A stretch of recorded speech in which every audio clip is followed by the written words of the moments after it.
നമസ്കാരം. സങ്കീർണമായ വിഷയങ്ങൾ ലളിതമായി മനസ്സിലാക്കാൻ സഹായിക്കുന്ന ഈ യാത്രയിലേക്ക് സ്വാഗതം. ഇന്ന് നമ്മൾ സാഹിത്യത്തിലെ ഒരു വലിയ പ്രഹേളികയാണ് ആഴ്ചെടുക്കാൻ പോകുന്നത്. അപ്പോൾ നമ്മളിന്ന് ഉത്തരം തേടുന്ന ചോദ്യം ഇതാണ്. ഇംഗ്ലീഷ് സാഹിത്യത്തിലെ ഏറ്റവും വലിയ പേരുകളിലൊന്നായ ജോൺ മിൽട്ടനെ നമ്മൾ എവിടെയാണ് നിർത്തേണ്ടത്? അദ്ദേഹം നവോത്ഥാന കാലഘട്ടത്തിലെ അവസാനത്തെ ആളായിരുന്നോ, അതോ ആധുനികതയുടെ തുടക്കക്കാരനായിരുന്നോ? അപ്പോൾ ഈ ചോദ്യത്തിന് ഒരു ഉത്തരം കിട്ടണമെങ്കിൽ നമ്മൾ ആദ്യം മിൽട്ടൺ ജീവിച്ച കാലഘട്ടത്തിലേക്ക് ഒന്ന് തിരിഞ്ഞു നോക്കണം. കാരണം അതൊരു സാധാരണ കാലമായിരുന്നില്ല. വലിയ മാറ്റങ്ങളുടെ അക്ഷരാർത്ഥത്തിൽ പ്രക്ഷുബ്ധമായ ഒരു കാലഘട്ടമായിരുന്നു അത്. അപ്പോൾ നമുക്ക് ആദ്യം അദ്ദേഹത്തെ രൂപപ്പെടുത്തിയെടുത്ത ആ ശക്തികൾ എന്തൊക്കെയാണെന്ന് നോക്കാം, അല്ലേ? ഇതിന്റെ തുടക്കം കുറിക്കേണ്ടത് നവോത്ഥാന കാലഘട്ടത്തിൽ നിന്ന് തന്നെയാണ്. നമ്മൾ നവോത്ഥാനം എന്ന് കേൾക്കുമ്പോൾ അതൊരു ഒറ്റ സംഭവമാണെന്ന് കരുതരുത്. അല്ല, അതങ്ങനെയല്ല. മറിച്ച് യൂറോപ്പിനെ അടിമുടി മാറ്റിമറിച്ച ഒരുപാട് വലിയ ചരിത്രപരമായ മാറ്റങ്ങൾ ഒരുമിച്ച് വന്ന ഒരു കാലമായിരുന്നു അത്. അപ്പോൾ ഈ നവോത്ഥാനത്തിലെ ഏറ്റവും പ്രധാനപ്പെട്ട ഒരു ആശയം എന്തായിരുന്നു? ഹ്യൂമനിസം. അതിൻ്റെ ഏറ്റവും വലിയ പ്രത്യേകത എന്താണെന്ന് വെച്ചാൽ, അതുവരെ ദൈവത്തിലും മതസ്ഥാപനങ്ങളിലും കേന്ദ്രീകരിച്ചിരുന്ന ശ്രദ്ധ ആദ്യമായി മനുഷ്യനിലേക്ക്, ഓരോ വ്യക്തിയിലേക്കും കൊണ്ടുവന്നു എന്നതാണ്. അതെ, ഇതുതന്നെയാണ് ഹ്യൂമാനിസത്തിന്റെ കാതൽ. ഓരോ വ്യക്തിയുടെയും കഴിവിനും അവരുടെ ചിന്തകൾക്കും അവരുടെ ആന്തരിക ലോകത്തിനും കൊടുത്ത ഒരു പുതിയ ഊന്നൽ. ഇത് ശരിക്കും ഒരു വിപ്ലവകരമായ മാറ്റമായിരുന്നു. ഹ്യൂമാനിസം ഒരു വശത്ത് നടക്കുമ്പോൾ തന്നെ മറുവശത്ത് ഒരു വലിയ മതപരമായ വിപ്ലവവും യൂറോപ്പിനെ പിടിച്ചുകുലുക്കുന്നുണ്ടായിരുന്നു. അതിന്റെ പ്രധാന വാദം ഇതായിരുന്നു: നിങ്ങളുടെ രക്ഷ സഭയുടെ കയ്യിലല്ല, അത് ദൈവവും നിങ്ങളും തമ്മിലുള്ള ഒരു നേരിട്ടുള്ള വ്യക്തിപരമായ കാര്യമാണ്. അപ്പോൾ നമുക്കിതൊന്ന് ചുരുക്കി പറയാം. 3 പ്രധാന കാര്യങ്ങളാണ് അന്ന് സംഭവിച്ചത്. 1. പഴയ ഗ്രീക്ക് റോമൻ അറിവുകളുടെ ഒരു ഗംഭീര തിരിച്ചുവരവ്. 2. മതരംഗത്തെ ഈ വലിയ പൊളിച്ചെഴുത്ത്. പിന്നെ 3.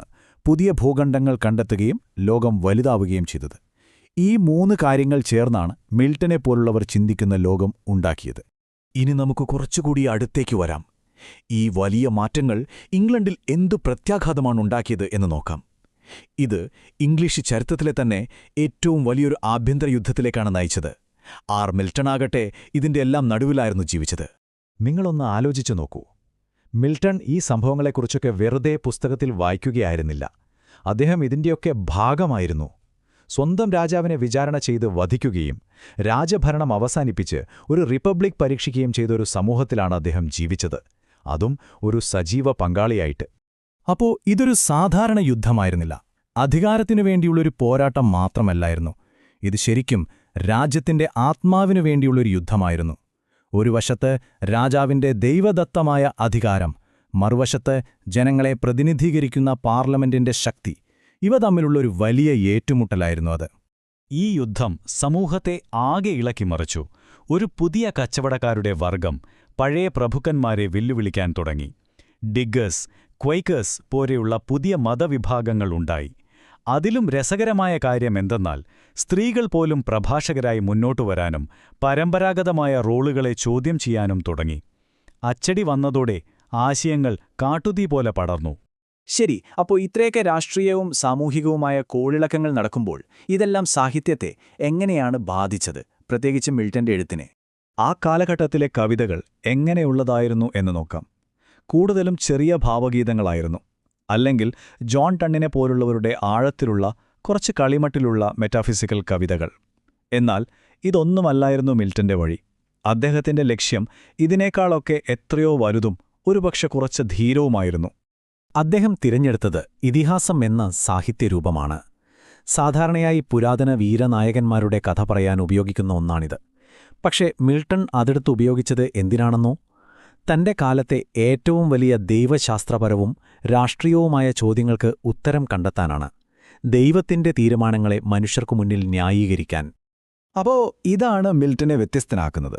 പലരും ഒരു വലിയ ഇംഗ്ലീഷ് ഇതിഹാസം എഴുതാൻ ശ്രമിച്ച് പരാജയപ്പെട്ടിരുന്നു. പക്ഷേ മിൽട്ടൺ വിജയിച്ചു. കാരണം എന്താണെന്ന് വെച്ചാൽ, അദ്ദേഹം തന്റെ കാലഘട്ടത്തിലെ വലിയ പോരാട്ടങ്ങളെ, അധികാരവും വ്യക്തിയും മതവും സമൂഹവും തമ്മിലുള്ള പോരാട്ടങ്ങളെ ആ പുരാതന ഇതിഹാസ രൂപത്തിലേക്ക് സന്നിവേശിപ്പിച്ചു.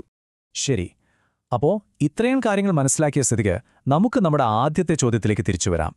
ഈ പശ്ചാത്തലമെല്ലാം വെച്ചു നോക്കുമ്പോൾ ജോൺ മിൽട്ടനെ നമ്മൾ എവിടെയാണ് കൃത്യമായി അടയാളപ്പെടുത്തേണ്ടത്? ഉത്തരം അത്ര ലളിതമല്ല. കാരണം മിൽട്ടൺ ഒരു ചരിത്രപരമായ വഴിത്തിരിവിലാണ് നിൽക്കുന്നത്. അദ്ദേഹത്തിന്റെ ഒരു കാൽ നവോത്ഥാന കാലഘട്ടത്തിലും മറ്റേ കാൽ വരാനിരിക്കുന്ന ഒരു പുതിയ യുഗത്തിലുമായിരുന്നു.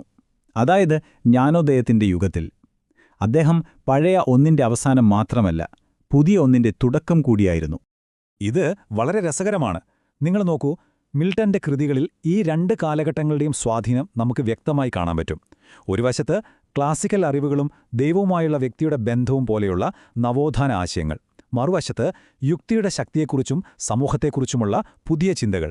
ഇത് ജ്ഞാനോദയ കാലഘട്ടത്തിന്റെ പ്രത്യേകതകളായിരുന്നു. അപ്പോൾ അന്തിമമായി നമുക്ക് എന്തു പറയാം? മിൽട്ടന്റെ എഴുത്തില് ഭാവിയുടെ, അതായത് ജ്ഞാനോദയകാലത്തിന്റെ സൂചനകൾ തീർച്ചയായുമുണ്ട്. പക്ഷേ അദ്ദേഹത്തിന്റെ ചിന്തകളുടെയും ആശയങ്ങളുടെയും അടിത്തറ നവോത്ഥാനത്തിൽ തന്നെയാണ്. അതുകൊണ്ട് അദ്ദേഹത്തെ അവസാനത്തെ മഹാനായ നവോത്ഥാന കവി എന്ന് വിളിക്കുന്നതാണ് ഏറ്റവും ശരി. അദ്ദേഹം ആ കാലഘട്ടത്തിന്റെ ഉച്ചസ്ഥായിലുള്ള ഒരു പ്രതിനിധിയായിരുന്നു. മിൽട്ടൺ തന്റെ കാലത്തെ വലിയ സംഘർഷങ്ങളെയും ചോദ്യങ്ങളെയും നേരിടാൻ ഇതിഹാസകാവ്യം എന്ന വലിയൊരു ക്യാൻവാസ് ഉപയോഗിച്ചു. അദ്ദേഹം തന്റെ ലോകത്തിന്റെ വേദനകൾക്കും സംശയങ്ങൾക്കും ഒരു പുതിയ ഭാഷ നൽകി. ഇത് നമ്മളെ ഒരു ചോദ്യത്തിന് മുന്നിൽ നിർത്തുന്നുണ്ട്. നമ്മുടെ കാലത്തെ വലിയ സംഘർഷങ്ങളെയും ആശങ്കകളെയും മനസ്സിലാക്കാനും അതിനോട് പ്രതികരിക്കാനും നമ്മളിന്ന് എന്താണ് ഉപയോഗിക്കുന്നത്? ഒരുപക്ഷെ അടുത്ത തവണ കാണുന്നതുവരെ നിങ്ങൾക്കിതിനെക്കുറിച്ച് ചിന്തിക്കാം. John Milton. ഇംഗ്ലീഷ് സാഹിത്യത്തെക്കുറിച്ച് പറയുമ്പോൾ ഷേക്സ്പിയറിന്റെ പേരിനൊപ്പം തന്നെ നമ്മൾ കേൾക്കുന്ന ഒരു പേരാണിത്. ഒരുപക്ഷേ ഷേക്സ്പിയർ കഴിഞ്ഞാൽ പിന്നെ ഇംഗ്ലീഷ് ഭാഷ കണ്ട ഏറ്റവും വലിയ എഴുത്തുകാരൻ എന്ന് തന്നെ പറയാം. അദ്ദേഹത്തിന്റെ ഏറ്റവും വലിയ മാസ്റ്റർപീസ് അതെങ്ങനെയാണ് കൂരിരുട്ടിൽ നിന്ന് രൂപം കൊണ്ടത്? അതാണ് നമ്മളിന്ന് നോക്കാൻ പോകുന്നത്.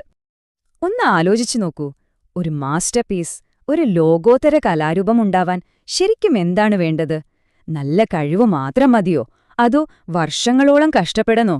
ചിലപ്പോ ഇതൊന്നുമല്ലാതെ ഇതിനെല്ലാം അപ്പുറം മറ്റെന്തെങ്കിലും കൂടി വേണ്ടിവരും. ജോൺ മിൽട്ടന്റെ കാര്യത്തില് അതിനു വേണ്ടി വന്നത് ഒരു വിപ്ലവമാണ്. പിന്നെ സ്വന്തം കൺവെളിച്ചം മുഴുവനായി നഷ്ടപ്പെടുന്നത്, പോരാത്തതിന് അദ്ദേഹം ജീവൻ കൊടുത്തു വിശ്വസിച്ചതും പോരാടിയതുമായ എല്ലാം കൺമുന്നിൽ തകർന്നു വീഴുന്നതും കാണേണ്ടി വന്നു. അങ്ങനെയൊരു ജീവിതത്തിലേക്ക് നമുക്കൊന്ന് ഇറങ്ങിച്ചെല്ലാം. അപ്പോ മിൽട്ടന്റെ കഥ തുടങ്ങുന്നത് തന്നെ വലിയൊരു സ്വപ്നത്തിൽ നിന്നാണ്.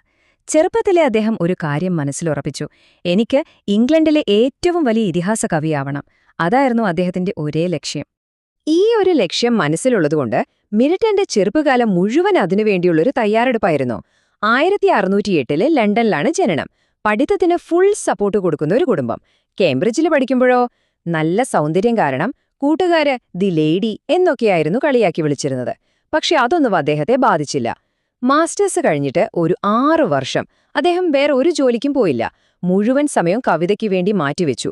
പഠനം, വായന, അങ്ങനെ ഒരു തപസ്സു തന്നെയായിരുന്നു അത്. അദ്ദേഹത്തിന്റെ എഴുത്തിന്റെ രീതിയും ചിന്തകളുമൊക്കെ ഈ കാലത്ത് ഒരുപാട് മാറി. തുടക്കത്തിൽ ഓവിഡിനെ പോലുള്ള റോമൻ കവികളുടെ കുറച്ചുകൂടി സെൻഷ്വലായിട്ടുള്ള കവിതകളോടായിരുന്നു താൽപ്പര്യം. എന്നാൽ പതിയെ പതിയെ ആ വഴി മാറി. ദാന്തയുടെയും സ്പെൻസറുടെയും ഒക്കെ ആദർശങ്ങൾ അദ്ദേഹത്തെ ആകർഷിച്ചു തുടങ്ങി. അങ്ങനെ പ്ലേറ്റോയുടെ തത്വചിന്തയും ക്രിസ്തീയ വിശ്വാസവും എല്ലാം ചേർന്ന ഒരു പുതിയ കാവ്യലോകം. അതാണ് അദ്ദേഹം പിന്നീട് സ്വപ്നം കണ്ടത്. അങ്ങനെ മിൽട്ടൺ തന്റെ കവിതാലോകം കെട്ടിപ്പടുക്കാനുള്ള തയ്യാറെടുപ്പുകൾ നടത്തുമ്പോഴാണ് ഇംഗ്ലണ്ടിലെ രാഷ്ട്രീയമാകെ മാറിമറിയുന്നത്, ഒരു കൊടുങ്കാറ്റ് പോലെ. അതോടെ മിൽട്ടന്റെ ജീവിതവും ആകെ മാറി. അദ്ദേഹം തന്റെ പേന കവിത എഴുതാനായിരുന്നില്ല പിന്നീട് ഉപയോഗിച്ചത്. അത് രാഷ്ട്രീയത്തിനു വേണ്ടി, ഒരു പോരാട്ടത്തിനു വേണ്ടി മാറ്റിവെക്കേണ്ടി വന്നു. വിശ്വസിക്കാൻ പ്രയാസമായിരിക്കും, പക്ഷെ അടുത്ത 20 വർഷത്തേക്ക് മിൽട്ടൺ കവിതയെഴുത്ത് ഏകദേശം നിർത്തിവെച്ചു. പകരം എന്തായി? പ്യൂരിറ്റൻ ആശയങ്ങൾക്ക് വേണ്ടി വാദിക്കുന്ന ഒരു തീപ്പൊരി രാഷ്ട്രീയ പ്രഭാഷകനും എഴുത്തുകാരനുമായി മാറി. ഓർക്കണം, തന്റെ ജീവിതത്തിലെ ഏറ്റവും വലിയ ആഗ്രഹം, ആ പാഷൻ, അതാണ് ഒരു രാഷ്ട്രീയ ലക്ഷ്യത്തിനു വേണ്ടി അദ്ദേഹം അക്ഷരാർത്ഥത്തിൽ ബലി കഴിച്ചത്. ഈ കാലഘട്ടത്തിൽ അദ്ദേഹം എഴുതിയ ഏറ്റവും പവർഫുള്ളായൊരു കൃതിയാണ് അരിയോപാജിറ്റിക്ക. എന്താണിത് എന്നല്ലേ? ഇത് സെൻസർഷിപ്പിനെതിരെയുള്ള ഒരു കിടിലൻ പ്രസംഗം പോലെയാണ്. അതായത്, ഒരു പുസ്തകം അച്ചടിക്കാൻ ഗവൺമെന്റിന്റെ മുൻകൂർ അനുവാദം വേണമെന്ന നിയമത്തിനെതിരെ. ആർക്കും എന്തും അച്ചടിക്കാനുള്ള സ്വാതന്ത്ര്യം വേണം. ഇന്നത് നമുക്ക് സാധാരണയായി തോന്നാം, പക്ഷെ അന്ന് അതൊരു വിപ്ലവകരമായ ആശയമായിരുന്നു, സങ്കൽപ്പിക്കാൻ പോലും പറ്റാത്തൊന്ന്. അദ്ദേഹം എത്രത്തോളം ഈ രാഷ്ട്രീയത്തിൽ ആഴത്തിൽ ഇടപെട്ടിരുന്നു എന്നറിയാൻ ഈ ഒരു സംഭവം കേട്ടാൽ മതി. ചാൾസ് ഒന്നാമൻ രാജാവിനെ വിചാരണ ചെയ്ത് വധശിക്ഷയ്ക്ക് വിധേയനാക്കിയില്ലേ, അതിനെ ന്യായീകരിച്ചുകൊണ്ട് ഒലിവർ ക്രോംവെലിന്റെ സർക്കാരിനു വേണ്ടി എഴുതിയത് മിൽട്ടണായിരുന്നു. ഇതൊരു സാധാരണ കാര്യമല്ല. രാജാവിനെ കൊല്ലുന്നത് ന്യായീകരിക്കുക എന്നത് രാജ്യദ്രോഹമാണ്. അതോടെ മിൽട്ടൺ ശരിക്കും ഒരു വിവാദ പുരുഷനായി മാറി. ഈ രാഷ്ട്രീയ പ്രശ്നങ്ങളൊക്കെ ഒരു വശത്ത് നടക്കുമ്പോൾ അദ്ദേഹത്തിന്റെ പേഴ്സണൽ ലൈഫും അത്ര സുഖകരമായിരുന്നില്ല. തന്റെ പകുതി വയസ്സുപോലുമില്ലാത്ത മേരി പവൽ എന്ന സ്ത്രീയെ അദ്ദേഹം വിവാഹം കഴിച്ചു. ആ ബന്ധം ഒരു ദുരന്തം എന്നാണ് പലരും പറയുന്നത്. അവർ തമ്മിലുള്ള ചേർച്ചയില്ലായ്മയാണ് വിവാഹമോചനം ഒരു അവകാശമാണ് എന്ന് വാദിച്ചുകൊണ്ട് അദ്ദേഹം വിവാദപരമായ ചില ലഘുലേഖകൾ എഴുതാൻ പോലും കാരണമായത്. ഇതുവരെ നമ്മൾ കണ്ടതൊന്നുമല്ല. ഇനിയാണ് മിൽട്ടന്റെ ജീവിതത്തിലെ ഏറ്റവും ഇരുണ്ട കാലം വരുന്നത്. വ്യക്തിജീവിതത്തിലും രാഷ്ട്രീയത്തിലും ഒന്നിനു പുറകെ ഒന്നായി തിരിച്ചടികൾ. അദ്ദേഹത്തിന്റെ ലോകത്തിലെ വെളിച്ചം പതിയെ പതിയെ അണയാൻ തുടങ്ങുകയായിരുന്നു. 1552 ഈ ഒരു വർഷം ഓർത്തുവെക്കണം. കാരണം മിൽട്ടന്റെ ജീവിതത്തെ മാറ്റിമറിച്ച ദുരന്തങ്ങളുടെയെല്ലാം തുടക്കം കുറിച്ചത് ഈ വർഷമാണ്. അവിടെ നിന്ന് അങ്ങോട്ട് അടുത്ത 10 വർഷം അത് നഷ്ടങ്ങളുടെ ഒരു ഘോഷയാത്ര തന്നെയായിരുന്നു. കാലങ്ങളായി മങ്ങിക്കൊണ്ടിരുന്ന അദ്ദേഹത്തിന്റെ കാഴ്ചശക്തി അത് പൂർണ്ണമായും ഇല്ലാതായി. അദ്ദേഹം അന്ധനായി. ആദ്യ ഭാര്യ മേരി മരിച്ചു. 3 ചെറിയ പെൺകുട്ടികളെ അദ്ദേഹത്തിന്റെ കയ്യിൽ തന്നിട്ട് രണ്ടാമത് വിവാഹം കഴിച്ച കാഥറിൻ പ്രസവത്തിൽ കുഞ്ഞിനോടൊപ്പം മരിച്ചുപോയി. ഇതിനെല്ലാം ഒടുവിൽ 1660-ൽ രാജഭരണം തിരികെ വന്നു. അതോടെ 20 വർഷം അദ്ദേഹം എന്തിനു വേണ്ടിയാണോ പോരാടിയത്, ആ രാഷ്ട്രീയ ലക്ഷ്യം പൂർണ്ണമായും തകർന്നു തരിപ്പണമായി. ഇപ്പോൾ എന്തായി മിൽട്ടന്റെ അവസ്ഥ? കാഴ്ചയില്ല, രാഷ്ട്രീയം പരാജയപ്പെട്ടു, ദാരിദ്ര്യവും. അദ്ദേഹത്തിന്റെ കഥ കഴിഞ്ഞുവെന്ന് എല്ലാവരും ഉറപ്പിച്ചു. പക്ഷേ ആ പരാജയത്തിന്റെ ഏറ്റവും ആഴത്തിൽ നിന്നാണ് ചരിത്രം കണ്ട ഏറ്റവും വലിയ തിരിച്ചുവരവുകളിലൊന്ന് സംഭവിക്കുന്നത്. ജീവിതത്തിന്റെ ഏറ്റവും താഴ്ന്ന നിലയിൽ വെച്ചാണ് അദ്ദേഹം ചെറുപ്പം മുതൽ കണ്ട സ്വപ്നം ഒടുവിൽ യാഥാർത്ഥ്യമാക്കാൻ പോകുന്നത്. രാജഭരണം തിരികെ വന്നപ്പോൾ രാജാവിനെതിരെ എഴുതിയ ആൾക്ക് എന്ത് സംഭവിക്കും? മിൽട്ടന്റെ ജീവൻ അപകടത്തിലായി. അദ്ദേഹത്തിന് ഒളിവിൽ പോകേണ്ടി വന്നു.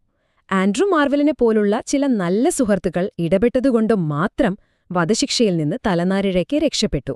എന്നിട്ടോ പൂർണ്ണമായും അന്ധനായ പണമില്ലാത്ത ആ മനുഷ്യൻ തന്റെ മനസ്സിൽ വർഷങ്ങളായി സൂക്ഷിച്ച ആ ഇതിഹാസകാവ്യം പാരഡൈസ് ലോസ്റ്റ് സ്വന്തം പെൺമക്കൾക്ക് പറഞ്ഞുകൊടുക്കാൻ തുടങ്ങി. അവരത് കേട്ടെഴുതി. അങ്ങനെ 1667-ൽ ആ മഹത്തായ കൃതി പുറത്തിറങ്ങി. അദ്ദേഹത്തിന്റെ ജീവിതത്തിലെ ഏറ്റവും വലിയ പരാജയങ്ങൾ, അതാണ് അദ്ദേഹത്തിന്റെ ഏറ്റവും വലിയ വിജയത്തിന് കാരണമായത്. അതെ, ആ ഇരുട്ടിലിരുന്ന് അദ്ദേഹം പറഞ്ഞുകൊടുത്ത വാക്കുകൾ ഇംഗ്ലീഷ് സാഹിത്യത്തിലെ തന്നെ ഏറ്റവും തിളക്കമുള്ള അധ്യായങ്ങളിലൊന്നായി മാറി.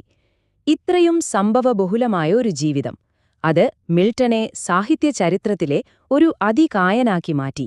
ആ സ്ഥാനം ഇന്നും അതുപോലെ തന്നെയുണ്ട്. ഇന്നും പലരും പറയുന്നത് വില്യം ഷേക്സ്പിയർ കഴിഞ്ഞാൽ ഇംഗ്ലീഷ് ഭാഷയിലെ ഏറ്റവും പ്രധാനപ്പെട്ട, ഏറ്റവും സ്വാധീനമുള്ള കവി മിൽട്ടൺ ആണെന്നാണ്. അദ്ദേഹത്തിന്റെ എഴുത്തിന്റെ സ്വാധീനം തലമുറകൾക്കിപ്പുറവും നമുക്ക് കാണാൻ കഴിയും. ഇതെല്ലാം കേൾക്കുമ്പോൾ നമ്മുടെ മനസ്സിൽ ഒരു ചോദ്യം വരാമല്ലേ? ശരിക്കുള്ള മഹത്വമെന്ന് പറയുന്നത് കഷ്ടപ്പാടുകൾ ഉണ്ടായിട്ടുമുണ്ടാകുന്നതാണോ, അതോ കഷ്ടപ്പാടുകൾ ഉള്ളതുകൊണ്ട് മാത്രമുണ്ടാകുന്നതാണോ? ജോൺ മിൽട്ടന്റെ ജീവിതം നമ്മളോട് പറയുന്നത് ഒരുപക്ഷെ ആ രണ്ടാമത്തെ ഉത്തരമായിരിക്കും. ഇംഗ്ലീഷ് സാഹിത്യത്തെക്കുറിച്ച് പറയുമ്പോൾ നമ്മൾക്കൊരിക്കലും ഒഴിവാക്കാൻ പറ്റാത്തൊരു പേരാണ് ജോൺ മിൽട്ടൺ. അദ്ദേഹത്തിന്റെ പേര് കേൾക്കുമ്പോഴേ നമ്മുടെ മനസ്സിലേക്ക് വരുന്നത് ലോകപ്രസിദ്ധമായ പാരഡൈസ് ലോസ്റ്റ് എന്ന ഇതിഹാസ കാവ്യമായിരിക്കും. പക്ഷേ ആ ഇതിഹാസത്തിന് പിന്നിൽ അധികമാരും ശ്രദ്ധിക്കാത്തൊരു കഥയുണ്ട്. അപ്പോൾ ഇതാണ് നമ്മളെ ശരിക്കും കുഴപ്പിക്കുന്നൊരു ചോദ്യം, അല്ലേ? ചരിത്രത്തിൽ തന്നെ ഏറ്റവും വലിയൊരു ഇതിഹാസം എഴുതിയ ആള് പെട്ടെന്നൊരു ദിവസം കവിത എഴുത്തു നിർത്തി. 1-2 വർഷത്തേക്കല്ല, നീണ്ട 20 വർഷത്തേക്ക്. എന്തിനായിരിക്കും അദ്ദേഹം തന്റെ ഏറ്റവും വലിയ ആഗ്രഹം തന്നെ മാറ്റിവെച്ചത്? നമുക്കൊന്ന് നോക്കാം ഈ രഹസ്യത്തിനു പിന്നിൽ എന്താണെന്ന്. പാരഡൈസ് ലോസ്റ്റ് എന്ന മാസ്റ്റർപീസ് ശരിക്കും മനസ്സിലാക്കണമെങ്കിൽ നമ്മൾ ആദ്യം ആ ഇതിഹാസത്തിന് പിന്നിലെ മനുഷ്യനെ മനസ്സിലാക്കണം. മിൽട്ടന്റെ ജീവിതയാത്രയെ അറിയണം. കാരണം ആ യാത്രയാണ് അദ്ദേഹത്തിന്റെ വാക്കുകൾക്ക് ശക്തി പകർന്നത്. ഓക്കെ, മിൽട്ടന്റെ ഈ വലിയ സാഹിത്യ ജീവിതം മനസ്സിലാക്കാൻ നമുക്കതിനെ ഒരു 3 ഭാഗങ്ങളായിട്ട് നോക്കാം. ഒന്നാമത്തത് ചെറുപ്പക്കാരനായ നിറയെ സ്വപ്നങ്ങളൊക്കെയുള്ളൊരു കവിയുടെ കാലം, ക്ലാസിക്കൽ സ്റ്റൈലിൽ അടിപൊളി കവിതകളൊക്കെ എഴുതുന്ന സമയം. ഇനി 3ാമത്തെ ഘട്ടം നോക്കിയാൽ ജീവിതാനുഭവങ്ങളെല്ലാം ചേർത്ത് ലോകം മുഴുവൻ അറിയപ്പെടുന്ന ഇതിഹാസങ്ങൾ എഴുതിയൊരു മാസ്റ്റർ റൈറ്ററുടെ കാലം. പക്ഷേ നമ്മൾ ശരിക്കും ഫോക്കസ് ചെയ്യാൻ പോകുന്നത് ഇതിന് രണ്ടിനും ഇടയിലുള്ള ആ 2ാമത്തെ ഘട്ടത്തിലാണ്. കവിതയൊക്കെ പൂർണ്ണമായിട്ട് മാറ്റിവെച്ച് രാജ്യത്ത് രാഷ്ട്രീയ കൊടുങ്കാറ്റടിക്കുമ്പോൾ അതിന്റെ നടുവിലേക്ക് ഇറങ്ങിച്ചെന്ന് ഗദ്യം മാത്രം എഴുതിയ ആ 20 വർഷങ്ങൾ. അതാണ് കഥയിലെ ട്വിസ്റ്റ്. അപ്പോ നമുക്കാദ്യം അദ്ദേഹത്തിന്റെ ചെറുപ്പകാലത്തേക്ക് ഒന്ന് പോകാം. അസാമാന്യമായ കഴിവും അതിനേക്കാൾ വലിയ സ്വപ്നങ്ങളുമുള്ള ഒരു യുവപ്രതിഭ. അതായിരുന്നു മിൽട്ടൺ. അദ്ദേഹത്തിന്റെ ആദ്യകാല കവിതകൾ എടുത്തു നോക്കിയാൽ ഒരു കാര്യം വളരെ വ്യക്തമാകും. ചെറുപ്പത്തിൽ തന്നെ അദ്ദേഹം കൈകാര്യം ചെയ്തിരുന്നത് വളരെ വലിയ ഗഹനമായ വിഷയങ്ങളായിരുന്നു. ക്ലാസിക്കൽ പുരാണങ്ങളും ക്രിസ്തീയ തത്വചിന്തകളുമെല്ലാം അദ്ദേഹത്തിന്റെ കവിതകളിൽ ഒരുപോലെ നിറഞ്ഞു നിന്നിരുന്നു. അദ്ദേഹത്തിന് ഒരൊറ്റ ലക്ഷ്യമേ ഉണ്ടായിരുന്നുള്ളൂ: ഇംഗ്ലീഷ് സാഹിത്യത്തിലെ അടുത്ത ഇതിഹാസ കവിയായി മാറുക. ഇത് വെറുതെ മനസ്സിൽ വെച്ചൊരാഗ്രഹമായിരുന്നില്ല. 1628 അറ്റ് എ വെക്കേഷൻ എക്സസൈസ് എന്ന കവിതയിൽ മിൽട്ടൺ ഇത് പരസ്യമായി പ്രഖ്യാപിച്ചു. ഇംഗ്ലീഷ് ഭാഷയിൽ ഒരു മഹത്തായ ഇതിഹാസം എഴുതുക എന്ന തന്റെ ജീവിത ലക്ഷ്യം അദ്ദേഹം ലോകത്തോട് വിളിച്ചു പറയുകയായിരുന്നു. അങ്ങനെ കവിതയുടെ ലോകത്ത് വലിയ സ്വപ്നങ്ങൾ കണ്ടുകൊണ്ടിരിക്കുമ്പോഴാണ് മിൽട്ടന്റെ ജീവിതത്തിലെ ആ വലിയ വഴിത്തിരിവ് വരുന്നത്. അദ്ദേഹം തന്റെ തൂലിക ഒരു വാളുപോലെ ഉപയോഗിക്കാൻ തീരുമാനിച്ചു. കവിതയുടെ ശാന്തമായ ലോകം വിട്ട് രാഷ്ട്രീയത്തിന്റെ കൊടുങ്കാറ്റിലേക്ക് അദ്ദേഹം ഇറങ്ങിച്ചെന്നു. ആ കാലഘട്ടം ഇംഗ്ലണ്ടിനെ സംബന്ധിച്ച് വളരെ പ്രക്ഷുബ്ധമായിരുന്നു. രാജ്യത്ത് ആഭ്യന്തര യുദ്ധം നടക്കുകയാണ്. മിൽട്ടൺ വെറുമൊരു കാഴ്ചക്കാരനായി മാറി നിന്നില്ല. അദ്ദേഹം സഭയുടെ അധികാരത്തെ ചോദ്യം ചെയ്തു, വ്യക്തിസ്വാതന്ത്ര്യത്തിനു വേണ്ടി വാദിച്ചു, വിവാഹമോചനത്തെക്കുറിച്ചുള്ള അന്നത്തെ യാഥാസ്ഥിതിക ചിന്തകൾക്കെതിരെ ശക്തമായി എഴുതി. ഒടുവിൽ രാജഭരണം അവസാനിച്ചപ്പോൾ പുതിയ റിപ്പബ്ലിക്കൻ ഗവൺമെന്റിനു വേണ്ടി പ്രവർത്തിക്കാനും അദ്ദേഹം മുന്നിട്ടിറങ്ങി. ആ കാലത്ത് എഴുത്തിന്റെ ലോകം തന്നെ മാറുകയായിരുന്നു. അച്ചടി സാങ്കേതികവിദ്യ വന്നതോടെ ആശയങ്ങൾ വളരെ വേഗത്തിൽ ജനങ്ങളിലേക്കെത്താൻ തുടങ്ങി. അപ്പോൾ 2 തരം എഴുത്തുകാരുണ്ടായിരുന്നു. ഒരു കൂട്ടർ പണ്ഡിതന്മാർക്കു വേണ്ടി മാത്രം വളരെ മാന്യമായ ഭാഷയിൽ എഴുതുന്നവർ. എന്നാൽ മറുഭാഗത്ത് സാധാരണക്കാർക്ക് മനസ്സിലാവുന്ന ഭാഷയിൽ നിലവിലുള്ള വ്യവസ്ഥിതികളെ ചോദ്യം ചെയ്യുന്ന ഒരു തരം വിപ്ലവകരമായ എഴുത്തിന്റെ രീതിയും വളർന്നുവന്നു. മിൽട്ടൺ ഇതിൽ ഏതു വഴിയാണ് തിരഞ്ഞെടുത്തതെന്നല്ലേ? തീർച്ചയായും വിപ്ലവത്തിന്റെ പാത. അദ്ദേഹം വെറുമൊരു പണ്ഡിതനായി ഒതുങ്ങിയില്ല, ഒരു പോരാളിയായി മാറി. അദ്ദേഹത്തിന്റെ എഴുത്തുകൾക്ക് ഒരൊറ്റ ലക്ഷ്യമേ ഉണ്ടായിരുന്നുള്ളൂ: അധികാരികളെ പ്രകോപിപ്പിക്കുക, ജനങ്ങളെ ചിന്തിപ്പിക്കുക. അദ്ദേഹത്തിന്റെ വാക്കുകൾക്ക് ശരിക്കും ഒരു തീപ്പൊരിയുടെ ശക്തിയുണ്ടായിരുന്നു. അപ്പോൾ നമുക്ക് ആദ്യം ചോദിച്ച ചോദ്യത്തിലേക്ക് തിരിച്ചുവരാം. കവിതയെല്ലാം ഉപേക്ഷിച്ച് രാഷ്ട്രീയത്തിൽ മുഴുകിയ ഈ 20 വർഷം വെറുമൊരു വഴിമാറിപ്പോകലായിരുന്നോ, അതോ അതിൽ കൂടുതൽ എന്തെങ്കിലും ഉണ്ടായിരുന്നോ? ആ കാലം അദ്ദേഹത്തിന്റെ കാവ്യജീവിതത്തെ എങ്ങനെയാണ് സ്വാധീനിച്ചത്? സത്യം പറഞ്ഞാൽ സംഭവിച്ചതിതാണ്. മിൽട്ടന്റെ ഗദ്യവും കവിതയും തമ്മിൽ വളരെ ആഴത്തിലുള്ളൊരു ബന്ധമുണ്ട്. ഒന്ന് മറ്റൊന്നിന് വളമായി മാറി. രാഷ്ട്രീയ എഴുതിലൂടെ അദ്ദേഹം നേടിയ ഉൾക്കാഴ്ചകളാണ് പിന്നീട് അദ്ദേഹത്തിന് ഇതിഹാസ കാവ്യങ്ങൾക്ക് പുതിയ മാനങ്ങൾ നൽകിയത്. ഈ ബന്ധം എത്രത്തോളം ശക്തമാണെന്ന് നോക്കൂ. വിവാഹമോചനത്തെക്കുറിച്ചുള്ള അദ്ദേഹത്തിന്റെ ലേഖനത്തിൽ സ്നേഹവും ബൗദ്ധികമായ അടുപ്പവുമാണ് ഒരു ബന്ധത്തിന്റെ അടിത്തറ എന്ന് അദ്ദേഹം വാദിച്ചു. ഇതേ ആശയം പിന്നീട് പാരഡൈസ് ലോസ്റ്റിൽ ആദാമിന്റെയും ഹവ്വയുടെയും സങ്കീർണമായ ബന്ധത്തിൽ നമുക്ക് കാണാൻ കഴിയും. അതുപോലെ അരിയോപ്പാമിറ്റിക്കയിൽ അദ്ദേഹം പറഞ്ഞതെന്താണ്? സത്യം കണ്ടെത്തണമെങ്കിൽ നല്ലതും ചീത്തയുമായ എല്ലാ ആശയങ്ങളെയും കേൾക്കാൻ നമ്മൾ തയ്യാറാകണം. ഈ ആശയം പാരഡൈസ് ലോസ്റ്റിൽ സാത്താന്റെ ശക്തമായ വാദങ്ങളിലൂടെ മിൽട്ടൺ പരീക്ഷിക്കുന്നുണ്ട്. പിന്നീട് ക്രിസ്തു ഒരു ദൈവമല്ല, മനുഷ്യനാണെന്ന അദ്ദേഹത്തിന്റെ വാദം പാരഡൈസ് റീഗെയിൻഡ് എന്ന കാവ്യത്തിന്റെ തന്നെ അടിസ്ഥാനമായി മാറി. അപ്പോൾ എന്താണിതിൽ നിന്ന് മനസ്സിലാക്കേണ്ടത്? മിൽട്ടനെ സംബന്ധിച്ചിടത്തോളം കവിതയും രാഷ്ട്രീയവും 2 വ്യത്യസ്ത വഴികളായിരുന്നില്ല. രണ്ടും ഒരേ ലക്ഷ്യത്തിലേക്കുള്ള 2 പാതകളായിരുന്നു. അതായത് മിൽട്ടൺ വിശ്വസിച്ചത് ജനങ്ങളുടെ സ്വാതന്ത്ര്യത്തിനു വേണ്ടി പോരാടുന്നത് ഒരു ഇതിഹാസ കാവ്യം എഴുതുന്നതുപോലെ തന്നെ മഹത്തായ ഒരു കാര്യമാണെന്നാണ്. രണ്ടും സത്യത്തെയും സ്വാതന്ത്ര്യത്തെയും ഉയർത്തിപ്പിടിക്കുക എന്ന ഒരൊറ്റ ലക്ഷ്യത്തിന്റെ ഭാഗമായിരുന്നു. ചുരുക്കി പറഞ്ഞാൽ ആ 20 വർഷത്തെ രാഷ്ട്രീയ എഴുത്ത് ഒരു ഇടവേളയായിരുന്നില്ല.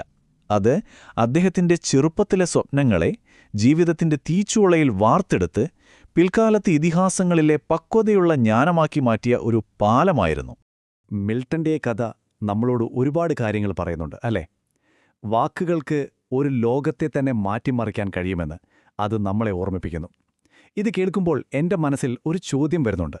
മിൽട്ടൺ അന്ന് ലഘുലേഖകളും ഗദ്യരചനകളും ഉപയോഗിച്ചതുപോലെ ഇന്നത്തെ കാലത്ത് അധികാരത്തെയും നിലവിലുള്ള വ്യവസ്ഥിതികളെയും ചോദ്യം ചെയ്യാൻ നമ്മൾ ഏതൊക്കെ മാധ്യമങ്ങളാണ് ഉപയോഗിക്കുന്നത്? ഇതൊന്ന് ആലോചിക്കേണ്ട ചോദ്യം തന്നെയാണ്. നമസ്കാരം. നമ്മൾ ഇന്ന് സംസാരിക്കാൻ പോകുന്നത് ഒരു യുവകവിയുടെ കഥയാണ്. ഒന്ന് ആലോചിച്ചു നോക്കൂ, ഒരു യുവകവി 2 അതിശക്തമായ ലോകങ്ങൾക്കിടയിൽ പെട്ടുപോവുകയാണ്. സ്വന്തമായൊരു ശൈലി, ഒരു ശബ്ദം കണ്ടെത്താനുള്ള അദ്ദേഹത്തിന്റെ ഒരു ഇതിഹാസ തുല്യമായ പോരാട്ടത്തിന്റെ കഥയാണ് നമ്മൾ ഇന്ന് മനസ്സിലാക്കാൻ പോകുന്നത്. ആ കവിയാണ് ജോൺ മിൽട്ടൺ. അപ്പോൾ ഇതാണ് നമ്മൾ ചോദിക്കുന്ന ഏറ്റവും പ്രധാനപ്പെട്ട ചോദ്യം. മിൽട്ടന്റെ കാര്യത്തിൽ ഇതൊരു വലിയ പ്രതിസന്ധി തന്നെയായിരുന്നു, വ്യക്തിപരമായും ഒരു കവി എന്ന നിലയിലും. അപ്പോ ഈ ചോദ്യത്തിനൊരുത്തരം കണ്ടെത്താൻ നമുക്കൊന്ന് ശ്രമിച്ചു നോക്കാം, അല്ലേ? അപ്പോൾ നമുക്ക് നേരെ വിഷയത്തിലേക്ക് കടക്കാം. എന്തായിരുന്നു ജോൺ മിൽട്ടന്റെ ആ വലിയ സ്വപ്നങ്ങളെ രൂപപ്പെടുത്തിയ അടിസ്ഥാനപരമായ സംഘർഷം? നമുക്ക് നോക്കാം. നോക്കൂ, മിൽട്ടന്റെ മുന്നിലുണ്ടായിരുന്നത് 2 ലോകങ്ങളായിരുന്നു. ഒരു വശത്ത് ക്ലാസിക്കൽ ലോകം, അതായത് പുരാതന ഗ്രീസിന്റെയും റോമിന്റെയുമൊക്കെ സമ്പന്നമായ സാഹിത്യ പാരമ്പര്യം. അവിടെ ദേവന്മാരുണ്ട്, ദേവതകളുണ്ട്, ബൗദ്ധികമായ പ്രശസ്തിയാണ് ഏറ്റവും വലുത്. ഇനി മറുവശത്തു നോക്കിയാലോ, അദ്ദേഹത്തിന്റെ അടിയുറച്ച ക്രിസ്തീയ വിശ്വാസം. അവിടെ ഏകനായ ദൈവമാണ് എല്ലാം, പ്രശസ്തിയല്ല, നിത്യജീവനാണ് പ്രധാനം. ഈ 2 ലോകങ്ങൾ തമ്മിലുള്ളൊരു വടംവലി തന്നെയായിരുന്നു അത്. അപ്പം മിൽട്ടന്റെ മുന്നിലുണ്ടായിരുന്ന വെല്ലുവിളി എന്തായിരുന്നു? ഇതിലേതെങ്കിലും ഒന്ന് തെരഞ്ഞെടുക്കുക എന്നതായിരുന്നില്ല. അല്ല, പകരം 2നെയും ഒരുമിപ്പിക്കുക. ക്ലാസിക്കൽ ശൈലിയിൽ പ്രാവീണ്യം നേടി അത് വെച്ച് തന്റെ ക്രിസ്തീയ സന്ദേശങ്ങൾ പറയുക. ഇതൊരു വലിയ പോരാട്ടം തന്നെയായിരുന്നു. അദ്ദേഹത്തിന്റെ ആദ്യകാല കൃതികളിലൊക്കെ നമുക്കിത് വളരെ വ്യക്തമായി കാണാനും പറ്റും. അപ്പോ നമുക്ക് അദ്ദേഹത്തിന്റെ ആദ്യത്തെ ഒരു വലിയ ശ്രമം നോക്കാം. ഒരു ആഘോഷം നിറഞ്ഞ കവിതയിലൂടെ ഈ സംഘർഷത്തെ നേരിടാൻ അദ്ദേഹം എങ്ങനെയാണ് ശ്രമിച്ചത്? നമുക്ക് നോക്കാം. ഈ കവിതയുടെ തീം എന്ന് പറയുന്നത് ക്രിസ്തുമതത്തിന്റെ വിജയമാണ്. സിമ്പിളായി പറഞ്ഞാൽ, ക്രിസ്തു ജനിച്ചതോടെ പഴയ ദൈവങ്ങളുടെ എല്ലാം കാലം കഴിഞ്ഞു. അവരെയെല്ലാം അക്ഷരാർത്ഥത്തിൽ നിശ്ശബ്ദരാക്കി അവരുടെ സ്ഥാനത്ത് നിന്നും മാറ്റി. മിൽട്ടൺ പറയുകയാണ്, നോക്കൂ, ഒരു പുതിയ യുഗം തുടങ്ങിക്കഴിഞ്ഞു, പഴയ ദൈവങ്ങളുടെ എല്ലാം കാലം കഴിഞ്ഞു എന്ന്. പക്ഷേ ഇവിടെയാണ് ഒരു രസകരമായ കാര്യം വരുന്നത്. മിൽട്ടൺ വെറും ആശയങ്ങൾ പറഞ്ഞു വെക്കുകയല്ല ചെയ്തത്. ഇതൊരു കീർത്തനമാണ്, ഒരു സ്തുതിഗീതം. അപ്പോ അതിനൊരു സംഗീതാത്മകത വേണ്ടേ? അതുകൊണ്ടുതന്നെ കവിതയുടെ ഘടനയും ശബ്ദവുമൊക്കെ വളരെ വളരെ പ്രധാനപ്പെട്ടതായിരുന്നു. ഈ വരികളൊന്ന് ശ്രദ്ധിച്ചു നോക്കൂ. വിൻസ്, വണ്ടർ, വിസ്റ്റ് എന്നൊക്കെ പറയുമ്പോൾ ആ വാ ശബ്ദം ആവർത്തിക്കുന്നത് കേട്ടില്ലേ? അതുപോലെ സ്മൂത്ത്ലി കിസ്ഡ് എന്നതിലെ സാ ശബ്ദം. ഇതിലൂടെ ശാന്തമായ ഒരു അത്ഭുതവും ഭക്തിയുമൊക്കെ കൊണ്ടുവരാനാണ് മിൽട്ടൺ ശ്രമിക്കുന്നത്. ശരിക്കും പറഞ്ഞാൽ വാക്കുകൾ കൊണ്ടൊരു സംഗീതമുണ്ടാക്കുകയായിരുന്നു അദ്ദേഹം. ഇവിടെ നോക്കിയാൽ കാണാം മിൽട്ടൺ എത്ര ബോധപൂർവമാണ് കവിതയുടെ ഘടനയിൽ മാറ്റം വരുത്തുന്നതെന്ന്. തുടക്കത്തിൽ സാധാരണ സംസാരിക്കുന്ന പോലത്തെ ഒരു ശൈലി, പിന്നെ പതിയെ അതൊരു ശക്തമായ പാട്ടുപോലെയുള്ളൊരു കീർത്തനമായി മാറുന്നു. എന്തിനാണിങ്ങനെ ചെയ്യുന്നത്? കാരണം ആ മാറ്റത്തിലൂടെ കേൾക്കുന്നയാൾക്ക് ഒരു പ്രത്യേക അനുഭവം നൽകണം. അതിനുവേണ്ടി വരികളുടെ നീളവും പ്രാസവുമെല്ലാം അദ്ദേഹം മാറ്റുകയാണ്. ശരി, ഇനി നമുക്ക് അടുത്തൊരു കവിതയിലേക്ക് പോകാം. ഇവിടെയാണ് ഈ സംഘർഷം കൂടുതൽ വ്യക്തിപരവും ആഴത്തിലുള്ളതുമായി മാറുന്നത്. ഒരു ദുരന്തമായിരുന്നു അതിന് കാരണം. എന്താണെന്ന് നോക്കാം. ഈ കവിതയുടെ പേരാണ് ലിസിഡസ്. മിൽട്ടന്റെ കോളേജ് കാലത്തെ ഒരു കൂട്ടുകാരനായിരുന്നു എഡ്വേർഡ് കിങ്. അദ്ദേഹം വെള്ളത്തിൽ മുങ്ങി മരിച്ചു. ആ ഒരു ഓർമ്മയിലാണ് ഈ കവിത എഴുതുന്നത്. പക്ഷേ ഇതൊരു സാധാരണ വിലാപകാവ്യം മാത്രമായിരുന്നില്ല. അതിനും അപ്പുറം ചില കാര്യങ്ങൾ ഇതിലുണ്ടായിരുന്നു. ഒരു കവിയായിരുന്ന തന്റെ കൂട്ടുകാരന്റെ മരണം മിൽട്ടന് ശരിക്കും ഉലച്ചുകളഞ്ഞു. അദ്ദേഹത്തിന്റെ വിശ്വാസത്തെപ്പോലും അത് ചോദ്യം ചെയ്തു. ഒന്നാലോചിച്ചു നോക്കൂ, എന്ത് കാര്യത്തിനാണ് ഒരു കവിയായി ജീവിക്കുന്നത്? എപ്പോ വേണമെങ്കിലും മരണം വന്ന് നമ്മളെ കൊണ്ടുപോകാമെങ്കിൽ പിന്നെ ഈ ജീവിതത്തിന് എന്തർത്ഥമാണുള്ളത്? ഈ ചോദ്യം അദ്ദേഹത്തെ ശരിക്കും വേട്ടയാടാൻ തുടങ്ങി. മിൽട്ടന്റെ ആ വേദന ഈ വരികളിൽ വളരെ വ്യക്തമാണ്. അദ്ദേഹം ചോദിക്കുകയാണ്, എന്തിനാണ് ഈ കവിതയൊക്കെ എഴുതി ഇങ്ങനെ കഷ്ടപ്പെടുന്നത്? എപ്പോ വേണമെങ്കിലും മരണം വരാം, അതിലും നല്ലത് മറ്റുള്ളവരെപ്പോലെ ലോകത്തിലെ സുഖങ്ങളൊക്കെ അനുഭവിച്ച് ജീവിക്കുന്നതല്ലേ എന്നദ്ദേഹം വളരെ വേദനയോടെ തന്നോട് തന്നെ ചോദിച്ചു പോവുകയാണ്. അപ്പോ ഈയൊരു നിരാശ നിറഞ്ഞ ചോദ്യത്തിന് മിൽട്ടൺ എങ്ങനെയാണൊരു ഉത്തരം കണ്ടെത്തുന്നത്? ഇവിടെയാണ് കഥയിലെ ഏറ്റവും വലിയ ട്വിസ്റ്റ്. അദ്ദേഹം ആശ്വാസം കണ്ടെത്തുന്നത് ഒരു ലോകത്തിലല്ല, മറിച്ച് ഈ 2 ലോകങ്ങളെയും ഒരുമിപ്പിച്ചുകൊണ്ടാണ്. അതെങ്ങനെയാണെന്ന് നമുക്ക് നോക്കാം. ഇവിടെ ഏറ്റവും പ്രധാനപ്പെട്ട ഒരു വാക്ക് ഇടയൻ എന്നതാണ്. ഈ വാക്കിന് 2 അർത്ഥങ്ങളുണ്ട്. 1 ക്ലാസിക്കൽ കവിതകളിലെ കവി, 2 ക്രിസ്തീയ പാരമ്പര്യത്തിലെ ആത്മീയ നേതാവ് അഥവാ പാസ്റ്റർ. ഈ ഇരട്ട അർത്ഥം ഉപയോഗിച്ചാണ് മിൽട്ടൺ തന്റെ 2 ലോകങ്ങളെയും ഒരുമിപ്പിക്കുന്നത്. അതായത് ഒരു കവി വെറുമൊരു കവിയല്ല, ഒരു ആത്മീയ വഴികാട്ടി കൂടിയാണ് എന്നൊരാശയം അദ്ദേഹം ഇവിടെ കൊണ്ടുവരികയാണ്.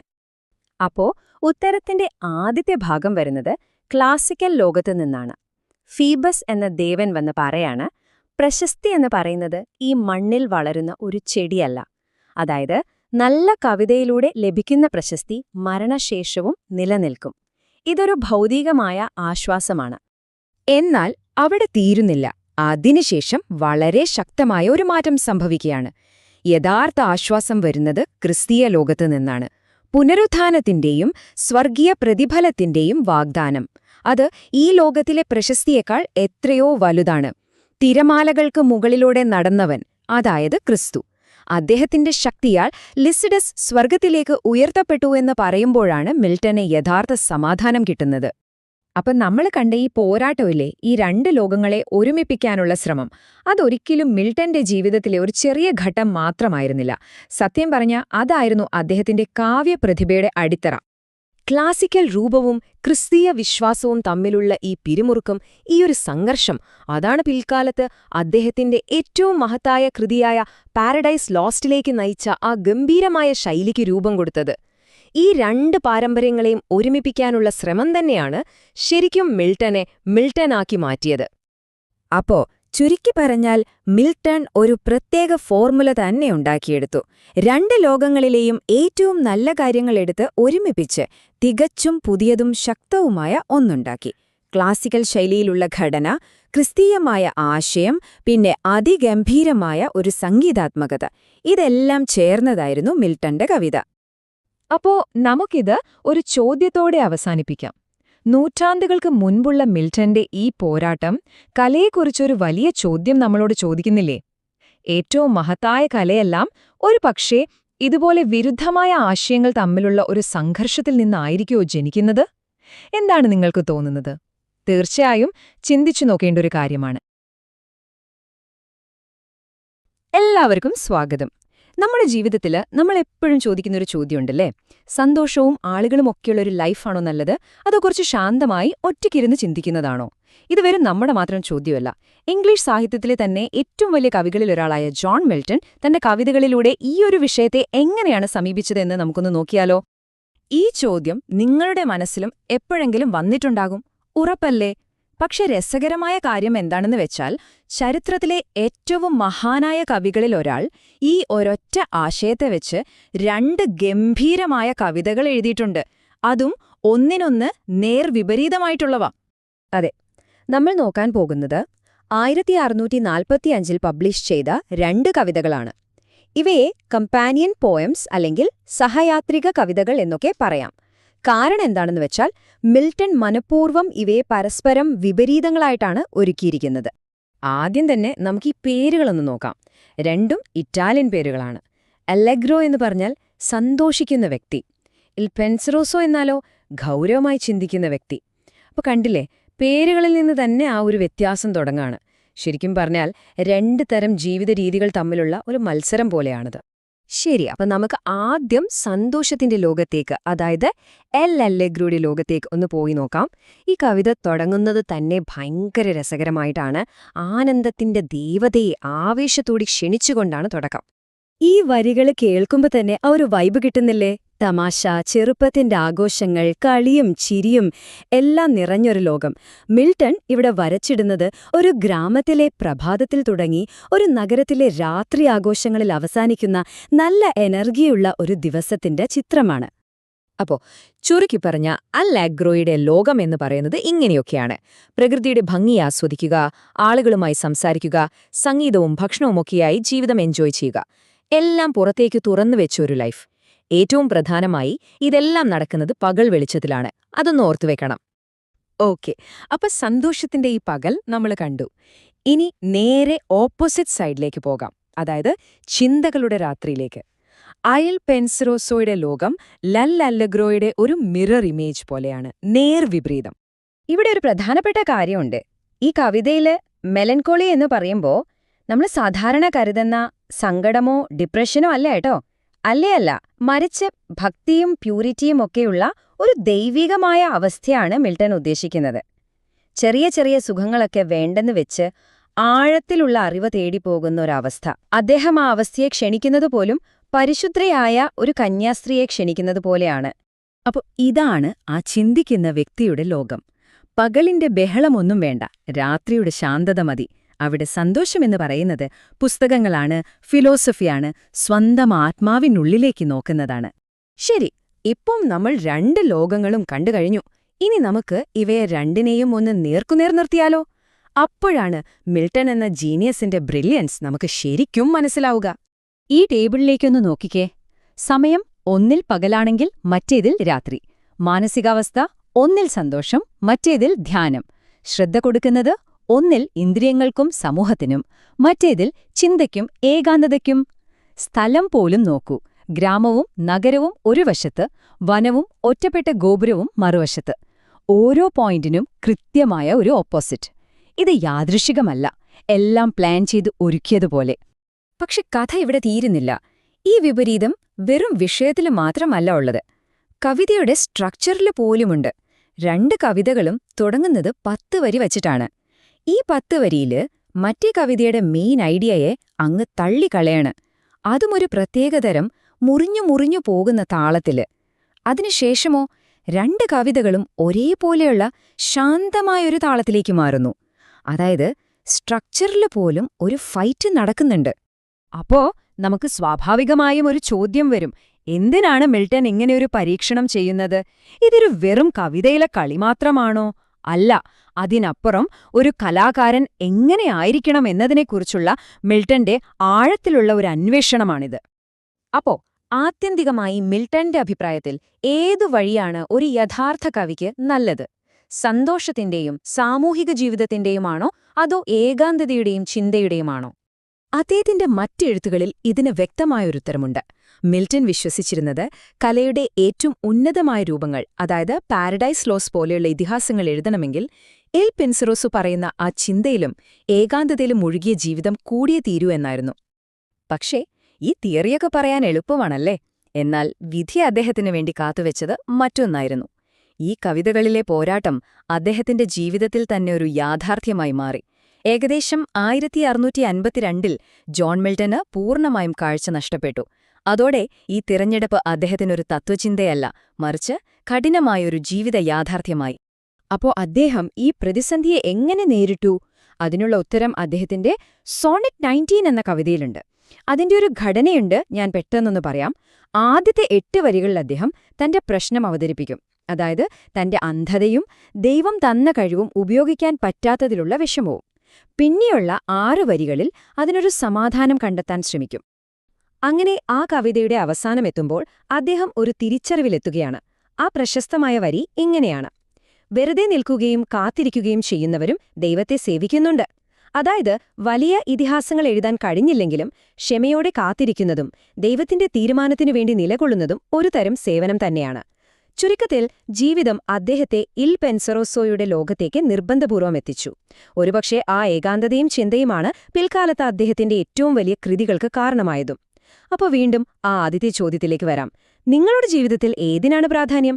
സന്തോഷത്തിന്റെ പകലിനോ അതോ ചിന്തയുടെ രാത്രികൾക്കോ?